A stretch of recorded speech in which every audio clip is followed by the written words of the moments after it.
Bonsoir tout le monde et bienvenue à notre séance informative sur les habiletés sociales.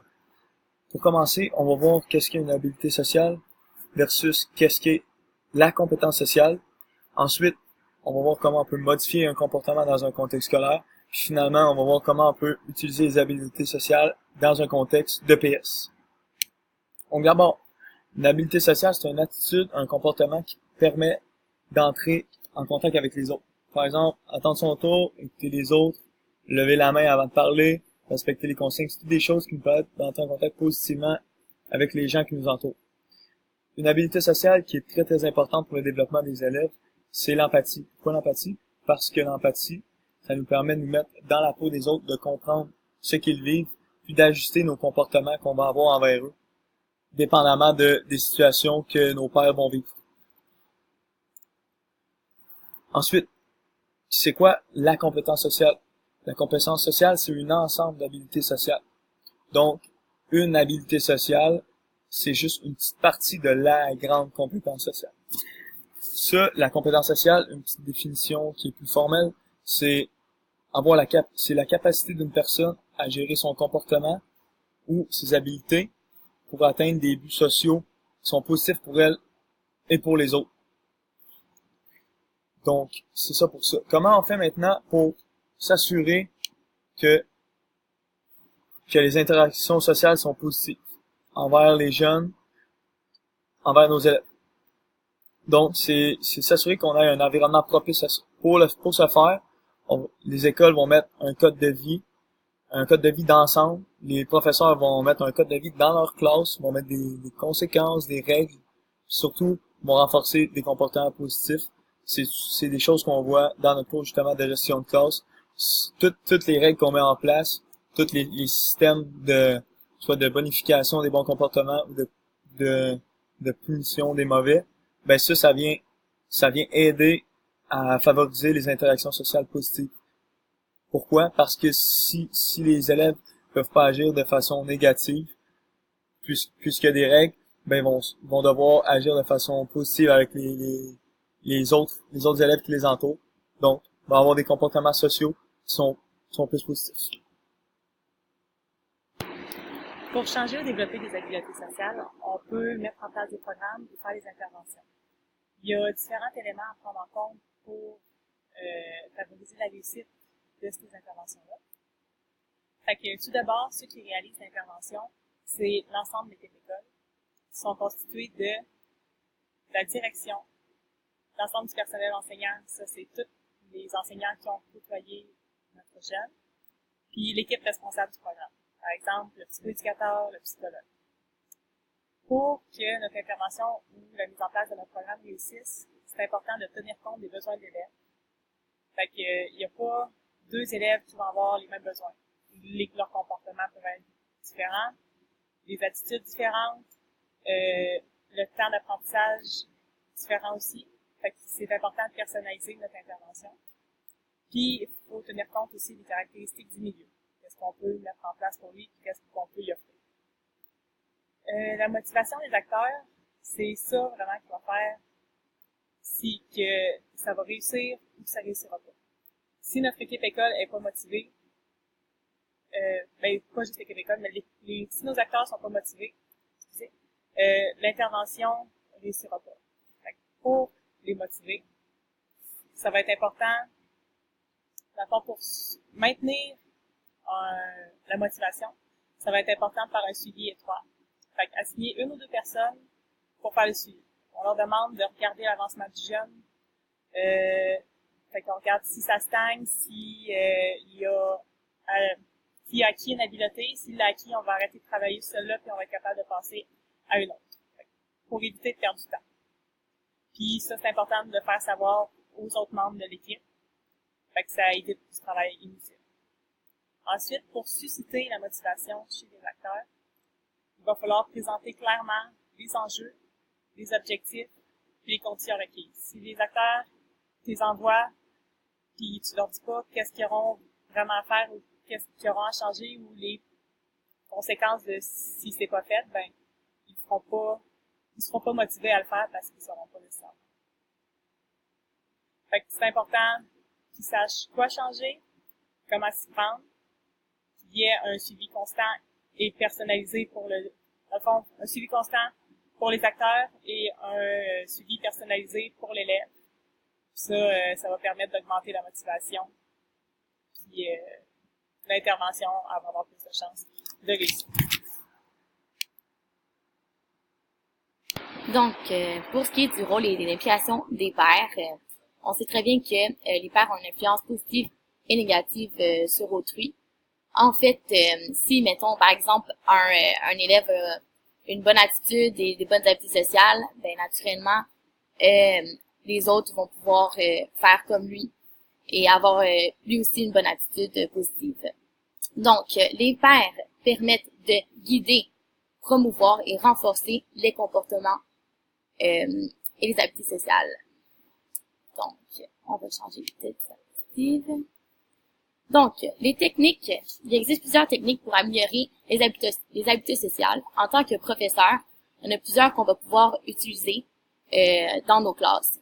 Il y a le modelage, la discussion, la tenue d'activités spéciales, l'enseignement par les pairs, la découverte divergente. Donc, si je vous explique un peu, en gros, chacune d'elles, pour ce qui est du modelage, la modelage, c'est une technique qui permet de démontrer une habileté par une mise en situation.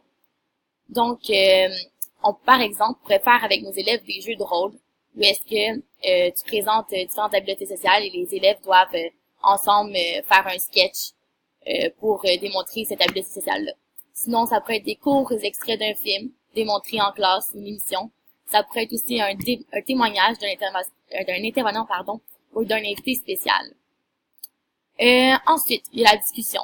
C'est toujours intéressant d'avoir une discussion avec ses élèves en classe sur les différentes règles et les valeurs. Entre participants et entre participants, il pourrait y avoir une discussion.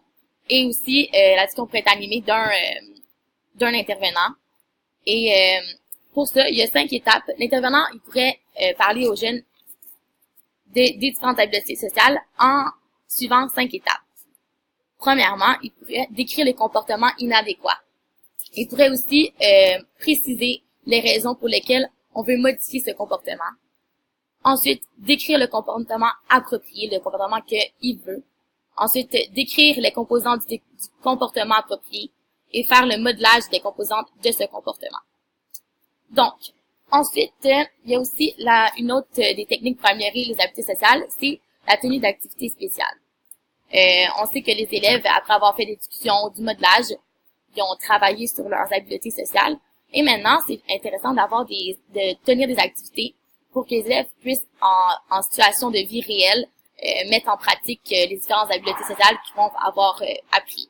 Donc, par exemple, il y a des activités sportives, ça peut être des jeux coopératifs, faire des jeux de société avec les élèves, des pédagogies par le jeu. Finalement, il y a aussi la découverte divergente. Découverte divergente c'est créer des cours en utilisant le style d'enseignement par divergence. On sait que quand on prend le style d'enseignement par divergence, les élèves sont souvent amenés à travailler en équipe, à trouver des solutions ensemble, ce qui est très bien pour qu'ils pratiquent leurs habiletés sociales. Ils doivent des fois arriver à avoir des accords. Et donc voilà, c'est une façon de les rentrer en interaction et de faire en sorte qu'ils travaillent sur leurs habiletés sociales. J'en ai soutenu aussi, il y avait l'enseignement par les pairs. J'ai déjà un peu parlé aussi, c'est sur ça parle un peu de l'influence des pairs encore une fois, où est-ce qu'on sait que les pairs ont les gens qui ont une bonne attitude sont un modèle pour les élèves. Donc voilà, l'enseignement par les pairs, c'est exactement ça. Alors merci, au revoir. Alors, il est important de comprendre qu'en fait, il y a certains facteurs qui ont une grande influence sur les habiletés sociales d'un jeune. Donc, on peut voir dans nos classes qu'il y a des jeunes qui ont beaucoup plus d'habiletés sociales que d'autres. Donc ça joue sur des facteurs environnementaux là, que je vous présentais ci-dessous. Donc, il y a les liens familiaux. En fait, là, les liens familiaux, c'est qu'une personne ayant une plus grande famille, mettons, qui a eu plusieurs frères et sœurs, avoir tendance à avoir développé de meilleures habiletés sociales qu'un jeune qui, par exemple, été enfant unique toute sa vie, qui parle à peine à ses parents, mais qui fréquente seulement quelques amis. Tandis que quelqu'un, comme je vous disais plus tôt, une personne qui a une grande famille, comme mettons moi par exemple, que j'ai 3 frères, j'ai une sœur. J'ai souvent tendance à jouer avec mes frères tout le temps, je joue en train de communiquer avec mes frères, je joue du fun avec mes frères, donc ça me permet de mieux développer des habiletés dans ce sens-là. Sinon, il y a les milieux qui sont fréquentés. Une personne, en fait, en campagne, va avoir tendance à développer un petit peu plus d'habiletés sociales qu'une personne qui est en ville, par exemple. Selon les études, ils disent qu'une personne en ville va avoir tendance à plus s'isoler, à travailler sur la technologie, écouter la télévision, des choses comme ça, tandis qu'au contraire, une personne qui serait en campagne aura tendance à plus jouer dehors, aller voir les gens, parler avec sa famille, avoir du fun avec toutes les personnes qui l'entourent. Un autre facteur aussi, c'est vraiment les activités sportives. Une personne qui va jouer, par exemple, au hockey versus une personne qui va jouer au tennis, un sport un petit peu plus individuel, va avoir tendance à développer un petit peu moins d'activités, d'habiletés sociales. Là. Quand je parle d'un sport qui est vraiment là, individuel, là. Quand tu es dans un sport d'équipe, c'est certain que ça te permet de communiquer avec toutes les autres personnes, ça te permet d'avoir des liens avec des amis, d'avoir différentes visions que les gens ont aussi du monde, tout ça. Donc c'est ça qui peut faire une grande différence pour quelqu'un plus d'habileté sociale qu'un autre. Un autre facteur aussi, c'est vraiment la réussite scolaire. Certains scientifiques ou certains chercheurs vont avoir tendance à dire qu'une personne qui est super bon à l'école, ça va être une personne qui va avoir plus de facilité à développer des habiletés sociales.